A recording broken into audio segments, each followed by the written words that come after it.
Mani tezroq Toshkentdan yo'q qilishga juda ko'p odamlar bu qishloqdan kelgan qachon ketadi degan juda katta kurash bo'lgan. Xullas kalom ertalab ikkita prezident keladida gulchambar qo'yish kerak Ulug'bek haykaliga. 10 takam 7 da menga telefon bo'lyapti qabulxonamdan. Shavkat Miramonovich, голову Улугбека снесли deyapti. Я говорю, какую голову? Какой еще Улугбек? Памятнику голову снесли. Shunday tayinlanganki soat 10 takam 10 da kortej keladi, prezident keladi, Eron prezidenti bilan haykalda kallasi bo'lmaydi, shu bilan Mirziyoyev ham kallasi ketadi degan. Xullas kalom bordim, 7 dan 20 ta o'tganda yetib bordim. 10 soat 10 da kelish kerak ikkita prezident. Haykalda kallasi yo'q haqiqatda.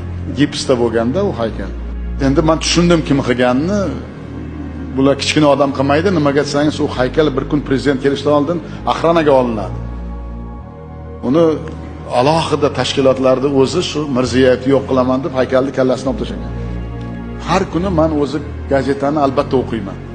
Вечерний Toshkentda o'qisam, hozirgi mana shu xirurgiya markazida Ibn Sinoni haykalini tagi qaysidir xuliganlar kavlab ichiga uy qilib olgan to'g'risida kichkinagina tagida statya chiqqanini prosta o'qib qolib ketganman. Shunday esimga tushdi. Shu haykal hamma narsani hal qilish kerak. Bu gap Mirziyoyevni ishdan olib tashlashi to'g'ri, lekin davlat sharmanda bo'ladi. Prezident olib kelsa u haykalga haykalga gulchambar qo'ymaydi-ku. Keyin esimga tushdiki, shu haykal gipsdan bo'lsa kerak dedim. Mashinamni o'zim ruldan qildim, bir andijonlik movunim bor edi. O'shani mashinaga o'tirdim-da, uyga borib, arrang bormi uyda dedim, arrang. Arrang bor dedi. 2-3 ta arrangni oldi, u o'zi yo'lda turardi. Chilonzorda o'sha. U ham Chilonzorda-ku. O'zim rolda o'tirib bordim-da, ertalab borib hamma uxlayotdi. Biz ham Ibn Sinoni haykalini kesib bana olib keldim.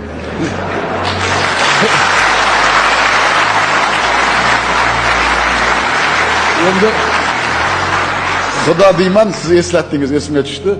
Shu haykal tushib ketmasin.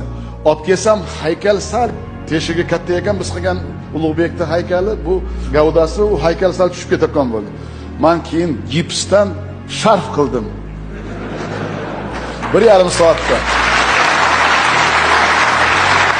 Xullas kalom esimni birinchi movuni 10 takam 9 da keldida, ular endi 100% meni ishdan olishga keldi. Где голова Улугбека dedi, menga qarab gapiryapti, haykalga qaramaydi. Где голова dedi menga. Shunday qarasa haykal turibdi. Haykal ham turibdi, kalla ham turibdi.